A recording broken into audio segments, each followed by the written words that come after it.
Quiero saludarlos con mucha alegría porque nos volvemos a reencontrar ya en los últimos capítulos de las lecciones de la escuela sabática. En esta ocasión, el santuario del nuevo pacto. Sean todos muy bienvenidos.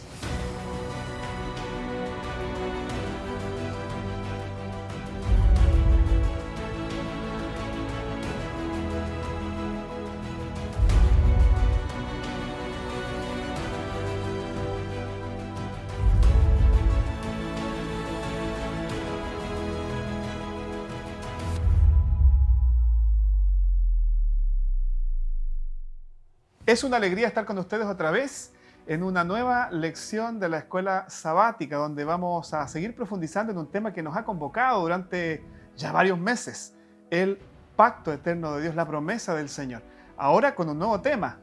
Ya comenzamos a abordar el nuevo pacto y hoy día vamos a profundizar en el tema el santuario del nuevo pacto. Hoy con invitados especiales, uno que ya es conocido desde casa, Pastor Sergio Celis, profesor de Teología Sistemática de nuestra Facultad de Teología de la UNACH. Bienvenido. Muchas gracias, Pastor Josué. Usted ha aceptado todas nuestras invitaciones, le estamos muy agradecidos. Gracias por hacerme parte de esto. Muy bien. Y está con nosotros una invitada que es primera vez que está en este programa. Me refiero a la señora Mitzi Celis. Ella es profesora de Biblia en la Universidad Adventista de Chile. Bienvenida. Gracias por aceptar la invitación. No, muchas gracias a ustedes por considerarme en este hermoso programa. Estoy muy bien, me siento en familia en realidad. En familia, una palabra muy interesante. Ustedes dos son hermanos, ¿no? Así es, somos hermanitos. Ya le voy a hacer algunas preguntas respecto a la infancia y el adolescencia. No, eso no es parte de la temática de hoy. Pero hijos de misioneros, el papá es pastor. Es una alegría poder ver a la familia involucrada, ¿no?, en la labor de la iglesia y trabajando juntos aquí en la universidad. Es un verdadero privilegio tenerlos. Así es, amigos, hoy día vamos a comenzar entonces, o vamos a continuar en realidad con un tema que comenzamos a tocar, a considerar ya en la lección pasada. Pero antes vamos a orar pidiendo al Señor su compañía, su dirección y por supuesto la presencia del Espíritu Santo para que nos ilumine y nos dirija en el estudio de hoy. Oremos. Padre eterno que estás en los cielos, te damos gracias por este enorme privilegio de estar en este lugar y tener la posibilidad de estudiar tu palabra, Señor, afirmar en nuestro corazón sus enseñanzas y compartirlas con nuestros amigos, con nuestros conocidos por medio de este programa. Rogamos tu presencia en este lugar y que toques los corazones de todos aquellos que sigan la transmisión. Lo pedimos en el nombre de Jesús. Amén. Amén. Como les anunciamos, hoy día vamos a tratar el tema el santuario del nuevo pacto, un tema realmente apasionante. Y para comenzar, quiero invitarlos a leer un texto de la Biblia. Les invito a buscar Hebreos capítulo 9, versículo 15. Dice así: por eso, Cristo es mediador de un nuevo pacto. ¿Para qué? Interviniendo muerte para la remisión de los pecados cometidos bajo el primer pacto, los llamados reciban la promesa de la herencia eterna. Qué hermosas promesas, ¿no? Hablando de la obra de Cristo en este nuevo pacto y el propósito que Él tiene de darnos salvación. Pero vamos a retomar un poquito desde el comienzo. ¿Cuál fue la razón por la cual Dios quiso que el pueblo construyera un templo, un santuario, allí en medio de Israel? Quizá hay varias razones, pero algunas de ellas que nos iluminen para poder retomar la temática del santuario y el pacto. Bueno, hemos visto en este trimestre, en todas las lecciones, en realidad las intenciones que tiene Dios en relación a ese acercamiento, esa cercanía que quiere tener con su pueblo. Y en el contexto, ¿no es cierto?, bajo la visual del pacto vemos que ya en Éxodo 25:8, cuando Dios pide, ¿no es cierto?, que le construyan un santuario, Él aclara cuáles son sus intenciones. Él quiere habitar en medio de su pueblo. Así como también en el pacto Él manifiesta, ¿no es cierto?, en las reglas, en la forma en que Él quiere relacionarse con su pueblo, una conexión cercana, íntima. También el santuario apunta hacia eso, ¿no? Todos los objetos, todas las instancias, los ritos, las actividades que se hacían en el santuario apuntaban a la intención que Dios tiene para con su pueblo. Él es el que nos purifica, Él es nuestro sustituto, es nuestro intercesor. Todo está, ¿no es cierto?, en el contexto de las intenciones que Dios tiene con su pueblo en el plan de la salvación. Bueno, el pacto se basa en una relación. Y esa relación tiene distintos elementos. Y Dios quería de alguna manera recordarle permanentemente al pueblo que Él estaba conectado con su pueblo. Y por eso tenía su casa en medio del vecindario, digamos, del pueblo, ¿no? ¿Qué otras cosas, qué otros elementos podríamos nosotros rescatar, Sergio, en relación a los motivos que Dios tiene, además de la relación, para establecer un templo, un santuario en medio de su pueblo? Me gusta pensar en el santuario como la base de operaciones de Dios, de donde Él manifiesta su carácter, su amor, en todas sus acciones para con el pueblo, para con su pueblo, sus hijos. Sabemos que el santuario israelita era una imagen, era una extensión, digamos, una maqueta, por así decirlo, de algo que existe en el cielo, que es el trono de Dios, el lugar donde Dios se manifiesta, donde están los ángeles, donde está reunido con sus criaturas, donde juntos conocen y ejecutan las órdenes de Dios. Y de alguna manera el Señor quiso manifestar eso que sucede en el cielo acá en la tierra para mostrar que su soberanía se quería manifestar a través del pueblo, a través de las acciones que Él realizaba con el pueblo. Y esto es muy importante dentro del contexto del gran conflicto, en el contexto del pacto. Acuérdense que el mundo ha caído bajo el dominio de Satanás a través del pecado. Y es como que Dios levanta una tienda en terreno enemigo. ¿Ya? Logra a través de, vamos a decirle, personas, se posiciona, digamos. claro, a través de personas que aceptan la presencia de Dios en su vida, hacer un pacto con Él. El santuario marca la presencia de Dios en medio del pueblo del pacto en terreno hostil, vamos a decir. En este mundo donde las naciones estaban adorando a dioses ajenos, Dios se manifiesta en medio de un pueblo a través de su presencia y diciendo que hay un pueblo que ejecuta mi voluntad, que ejecuta mis leyes, que me adora a mí y que entiende cuál es el propósito que yo tengo para sus vidas. Qué interesante, ¿no? Una forma gráfica de mostrarle a Dios, primero de revelarse Él mismo, su carácter, sus virtudes, pero también de mostrarles el plan de salvación. ¿Cómo es que Él planificó y, digamos, trazó un plan para rescatar al ser humano y liberarlo de la muerte eterna? Algunas de las cosas más importantes que ocurrían en el santuario, Sergio, o eran los sacrificios. Eran los sacrificios. Había distintos tipos de sacrificios. Los sacrificios por el pecado, sacrificios que tenían que ver con gratitud, reconocimiento, eran de adoración, etc. ¿Qué simbolizaban los sacrificios de animales en general? ¿Qué implicancia profética tenían, ¿no? Porque anunciaban algo, ¿qué representaban? ¿Tenían un valor y un significado en sí mismos nada más? ¿O se proyectaban algo mucho más grande, más amplio, quizá un cumplimiento futuro? Sí, tal como la palabra de Dios dice, en el santuario no solamente se manifestaba la presencia de Dios, sino que había una serie de rituales que el pueblo de Israel debía, digamos, ejecutar, debía participar, y que cada uno de ellos tenía algunos elementos interesantes, ¿no? Pero independientemente del momento, del tiempo en que se hacían estos rituales, los propósitos que tenían, muchos de ellos, ¿no es cierto? El elemento común que tenían estos sacrificios era el elemento del derramamiento de sangre, ¿no? Vamos a decir que en el santuario funcionaba una especie de continuo servicio de depósitos de sangre, por así decirlo, en el cual se transferían, se transferían los pecados del pueblo para poder ser depositados en el santuario y una vez limpiados. La Biblia nos dice que todos esos sacrificios eran, de alguna manera, anticipaban el sacrificio de Jesucristo, ¿no? La palabra de Dios dice que todos esos sacrificios eran sombra de lo que había de venir, sombra de la obra de Dios, ¿no? Tenían un sentido tipológico real, que porque para el israelita que todavía, ¿no es cierto?, quizás no conocía lo que Jesús iba a venir a hacer muchos años después, para ellos era la manera de poder purificarse, limpiarse.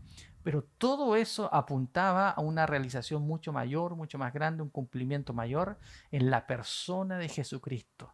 Cada uno de los rituales que se encuentran en el santuario apuntaban al sacrificio de Jesucristo y su obra de intercesión por nosotros. Él vino a vivir como un cordero sin mancha, ¿no es cierto?, sin pecado, dar su vida en sacrificio y luego también ejercer un ministerio sacerdotal para tomar nuestro lugar, representarnos delante del trono de Dios a fin de que podamos tener salvación. Qué interesante, porque algunos hacen una separación, ¿no? Entre el antiguo y el nuevo pacto y ven como que si no tuviesen ninguna relación. De hecho, ven un Dios distinto al Dios del Nuevo Testamento. Sin embargo, el santuario nos revela a Dios como nos dice Juan, Dios es amor, Dios es verdad. Y ese Dios se revela en Cristo mismo, porque como tú me dijiste, los sacrificios, los distintos símbolos y ceremonias del santuario apuntaban a Jesús. Y cuando luego Juan el Bautista declara, este es el Cordero de Dios que quita el pecado del mundo, se cumple, ¿no?, lo que los creyentes fieles nunca perdieron de vista.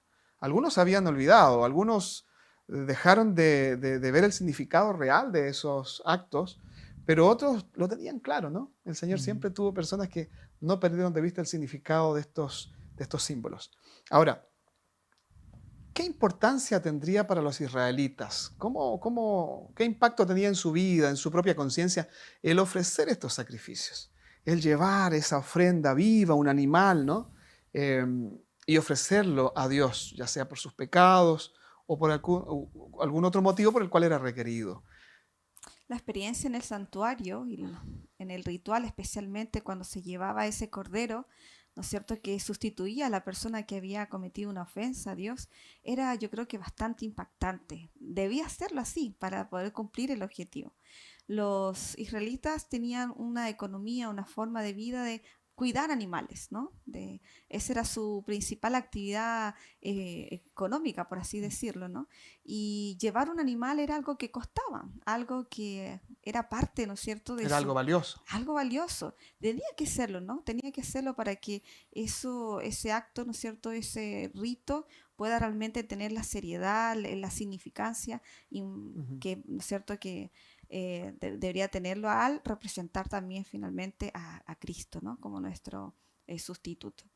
Y pienso, ¿no es cierto?, al leer, al estudiar todo como se hacía en ese momento, el hecho de poner su mano sobre el animal, que la cabeza del animal esté orientada hacia el lugar santísimo, ese momento donde él colocaba y veía, ¿no es cierto?, en ese animal el sustituto de la paga del pecado, ¿no es cierto?, la muerte, era una experiencia de alto impacto, creo yo, de mucho impacto, y que tenía que vivirla para que él pudiera contraponerse realmente a los resultados de una vida descuidada, una vida sin Dios, transgrediendo, ofendiendo, ¿no es cierto?, su ley. Es decir, no era el propósito de Dios que esto se banalizara y se transformara en una rutina, porque como ya tú mencionaste, un animal era algo ya valioso para las personas, dependiendo de la condición económica de cada cual, era desprenderse de algo valioso, por la economía, la cultura, porque tenían el sustento, especialmente en el desierto, donde se originó todo este sistema de servicio.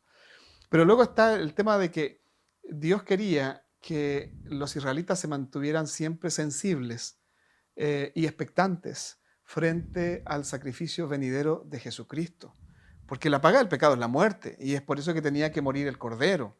Finalmente, el Cordero de Dios tuvo que dar su vida por todos. Es interesante también notar en este contexto que en el pacto, ¿no es cierto?, en el ritual del santuario, se entendía que el pueblo en algún momento quizás iba a fracasar, o digamos, o el israelita promedio podía caer en pecado. O sea, Dios no estaba esperando que ellos fueran perfectos, impecables, ¿no? Había una provisión hecha.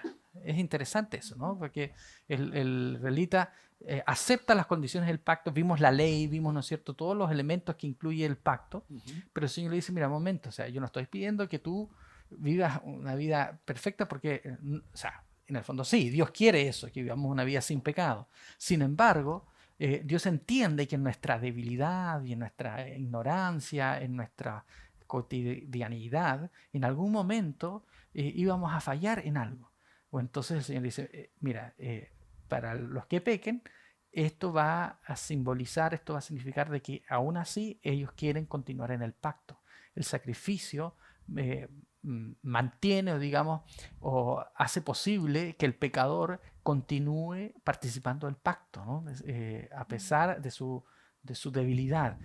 Diferente es de que, acuérdense que hay pecados a mano alzada, de rebeldía, que no había sacrificio por ellos, porque era cuando ya Eran alguien... con alevosía o... Exactamente. Estamos hablando de aquel pecado que el israelita entendía, ¿no es cierto?, que había actuado mal, se arrepentía, confesaba su falta y acudía al santuario para poder ser restablecido en comunión con Dios. Qué lindo todo esto, ¿ah?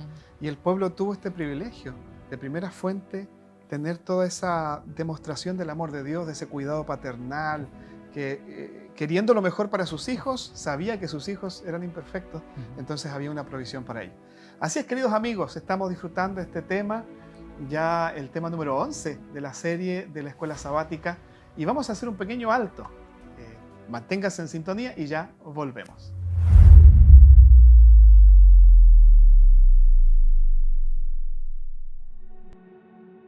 El mundo cambia y trae nuevos desafíos. Desafíos que nos llevan a aprender, crear, innovar y elegir. Desafía tus sueños y elige el futuro que quieres vivir. Universidad Adventista de Chile. Grandes profesionales, mejores personas. Acreditada 4 años.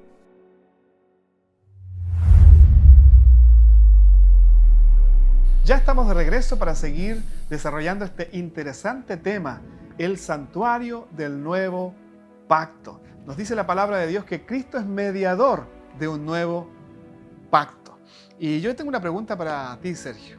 Ya hemos hablado un poco del santuario, pero hay muchas cosas, muchos elementos que descubrir en el santuario. Pero en términos generales, ¿cuáles son los medios, los recursos, las enseñanzas que el santuario nos da para comprender y para participar de la experiencia de salvación en el contexto del pacto, ¿no?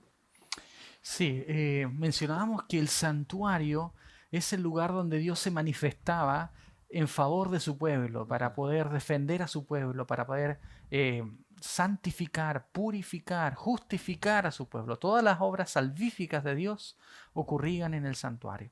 Y así como ocurría en el santuario israelita, hoy en el nuevo pacto, hoy, ¿no es cierto?, como cristianos, ya no existe este templo físico, que sabemos que el santuario fue reemplazado después por el templo de Jerusalén. El templo de Jerusalén fue destruido en el año 70.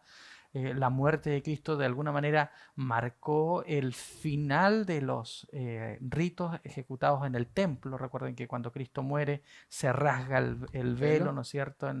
El cordero huye. El cordero huye, lo cual la Biblia después, ¿no es cierto?, explica de que ya no es necesario seguir realizando estos sacrificios. ¿Por qué? Porque Cristo ya se sacrificó una vez y para siempre y entró al verdadero tabernáculo, ¿no?, al verdadero santuario.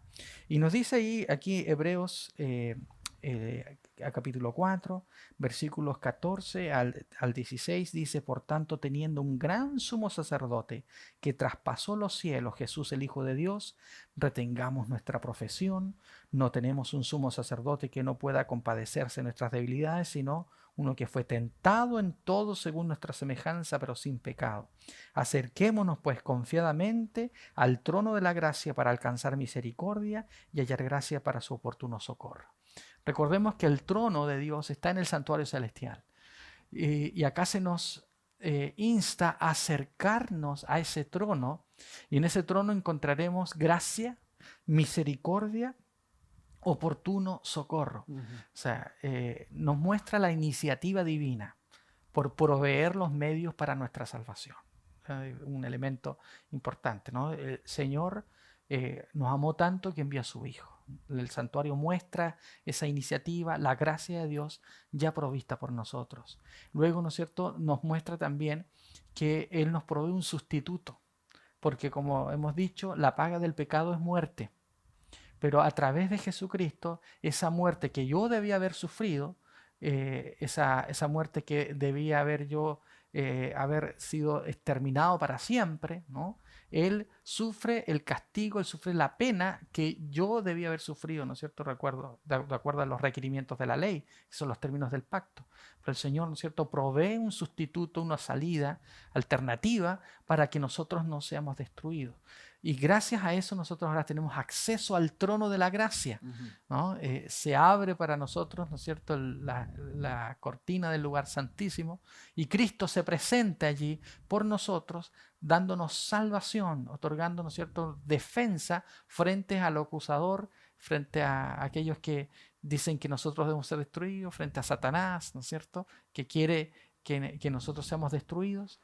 Jesucristo se presenta como nuestro representante para poder darnos gracia, socorro, rescate por nuestros pecados.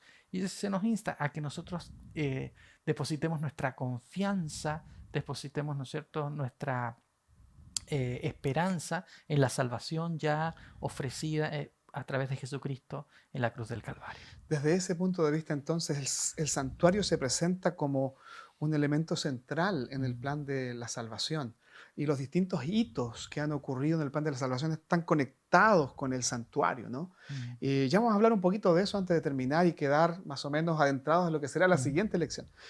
La Biblia habla de algunos roles que Cristo asumió al entrar o ser parte de los ritos del santuario, pero celestial. ¿Qué nos dice la Biblia respecto a esos roles que Cristo está cumpliendo, ¿no?, en nuestro favor? Hay dos roles muy claros en la Biblia y podemos encontrar esto en 1 Timoteo capítulo 2 versículos 5 y 6. Porque hay un solo Dios y un solo mediador entre Dios y los hombres, Jesucristo hombre, quien dio su vida como rescate por todos. Aquí podemos ver que Jesús no solamente cumple el rol de mediador, como también Él es el sacrificio, aquel que pagó el precio del pecado. Y solo Él puede serlo, ya que Él es pleno hombre y pleno Dios. Es el que califica como nuestro mediador, que nos comprende en nuestras dificultades, en nuestras tribulaciones. Él es el que puede realmente unir esta brecha, ¿no?, en esta pugna, en este conflicto. Él puede interceder por nosotros, es nuestro perfecto mediador. Pero también es aquel que cumplió, ¿no es cierto?, con la paga del pecado. Es aquel sacrificio que fue dado, ¿no es cierto?, para expiar nuestros pecados. Esos dos roles podemos encontrar. Sí, qué interesante. Hay una conexión tan clara, ¿no? Al mirarlo desde ahora, de este momento histórico, teniendo la Escritura, es tan claro. No sé si habrá sido tan claro para la gente de las distintas épocas, pero Jesús, el sacrificio anunciado, pero también el sacerdote o el sumo sacerdote que presenta los méritos de su sacrificio ante el trono, ¿no?, de la gracia. Creo que esto realmente es importante entenderlo en nuestra experiencia de salvación. ¿Qué podríamos agregar a eso, a la obra de Cristo, Sergio, que Él está haciendo? Porque dice la Biblia que Él murió una sola vez y para siempre. Ya Él no entró al lugar santísimo con la sangre de machos cabríos y corderos o bueyes, sino con su propia sangre. Es que Jesús concentra todas esas cosas, ¿no? Esto es maravilloso, cómo el santuario apunta a esta obra de Jesucristo como sacrificio, también como sacerdote, ¿no? Y eso nos recuerda también que el plan de la salvación está todavía operándose, por así decirlo, ¿no? Porque si bien es cierto, la provisión completa y suficiente fue hecha ya en la cruz, esa provisión debe ser aplicada a nuestras vidas todavía. Y por eso hay una puerta abierta allí para que nosotros podamos acudir a Él. Lo que ocurrió en la cruz fue algo maravilloso. Pero ese sacrificio Jesús lo fue y lo presentó en el santuario y ahora está en nuestro lugar intercediendo y dándonos tiempo, por así decirlo, para que nosotros podamos acudir a Él, podamos tomarnos en su mano y también recibir los beneficios de la provisión. Vamos a decir que toda la provisión para pagar la deuda ya está depositada en el banco. Ahora depende de nosotros sacar el dinero y hacerlo efectivo para nuestras vidas, ¿no? Entonces Cristo ya murió por nuestros pecados, Cristo ya es el sacrificio, pero ahora está Él intercediendo, dándonos la oportunidad para que podamos nosotros tomar ese sacrificio, aceptarlo en nuestra vida y Cristo pueda representarnos y presentar nuestro nombre también en el santuario celestial. Bueno, es un aspecto muy crítico porque Cristo murió por los pecados de toda la humanidad y entregó abundante gracia, digamos, para todos. Pero si yo no acepto eso, ¿de qué vale para mí? Se pierde, ¿no? Otro lo tomará. Pero entonces lo que está haciendo Cristo ahora es, al que acepta su sacrificio y acepta a Jesús en su corazón, lo que hace Cristo es aplicar sus méritos en nuestro favor. Tú te escudas en Cristo. Y entonces diariamente los méritos de esa sangre derramada por Jesús en el altar del Calvario son presentados en tu favor. Entonces tú eres librado no solo de la condenación del pecado, porque ya eso lo hizo el Señor, si es que tú aceptaste a Jesús, sino que también del poder del pecado, que quiere seguir de alguna manera dañándonos o dominándonos. Qué maravilloso es saber esta noticia, ¿verdad? A mí me llama la atención de que a pesar de tener algo tan pedagógico, ¿no? El tabernáculo, el santuario, algo que realmente podía explicar con tanto detalle las intenciones de Dios hacia su pueblo. Inclusive el día de la expiación, donde estaban esos dos machos cabríos y el que la suerte entraba, ¿no es cierto?, el que representaba a Jehová, y ese era el que moría, el que representaba a Jehová. Aún así, tal vez el pueblo en los tiempos de Jesús no pudo entender realmente el sacrificio de Jesús.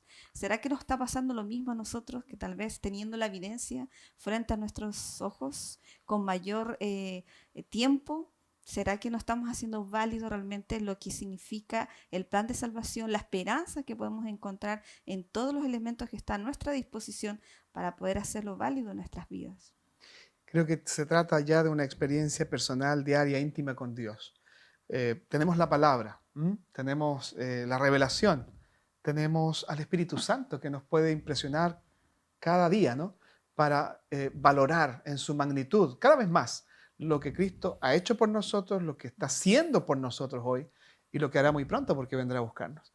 Yo quisiera que terminemos este momento, ya el tiempo se nos ha ido, orando al Señor. Quiero pedirle a Mitzi que pueda hacer esta oración para que el Señor nos ayude a tener presente la obra que Cristo está haciendo en el santuario y que ha tenido y tiene un alto precio para Él, pero que seamos agradecidos y también, por supuesto, nuestros amigos puedan en esta hora renovar su entrega a Cristo Jesús. Muy bien, vamos a orar. Padre amado que estás en los cielos, te damos gracias por este estudio, por este momento en el cual tu palabra fue abierta, Señor, y hemos encontrado este mensaje tan especial, tan necesario para nuestras vidas, en el cual vemos como tú, en tu amor, en tu intención para poder estar entre nosotros, Señor, levantaste un santuario, has ejecutado un plan de salvación en el cual tú realmente deseas que cada uno de los seres humanos pueda acceder.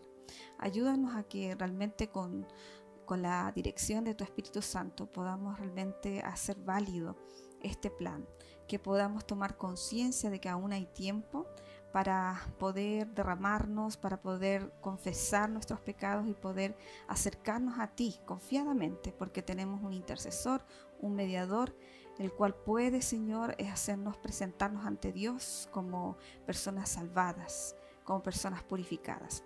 Queremos que este mensaje pueda llegar a muchos y que pueda realmente cobrar un cambio, una conversión especial, distinta en sus corazones. Oramos por esto y en el nombre de Jesús. Amén. Amén. Amén. Quiero agradecerles por haber estado en este programa. Nuestros amigos seguramente están también agradecidos. Mitzi, muchas gracias. Que Dios te bendiga. Esperamos tenerte en otra ocasión. Muchas gracias por la invitación. Y Sergio, bueno, no sé si volvamos a invitarte, has estado muchas veces, ¿no? Muchas gracias, Sergio. Que Dios les bendiga. Queridos amigos, ya nos quedan pocos capítulos de este programa. Hemos avanzado en las lecciones, cada una más significativa y enriquecedora que otra. Y vamos a llegar a ustedes en las siguientes lecciones desde el Centro de Producción Audiovisual de la Universidad Adventista de Chile con mucho gusto y alegría. Les mandamos un abrazo y que el Señor les bendiga.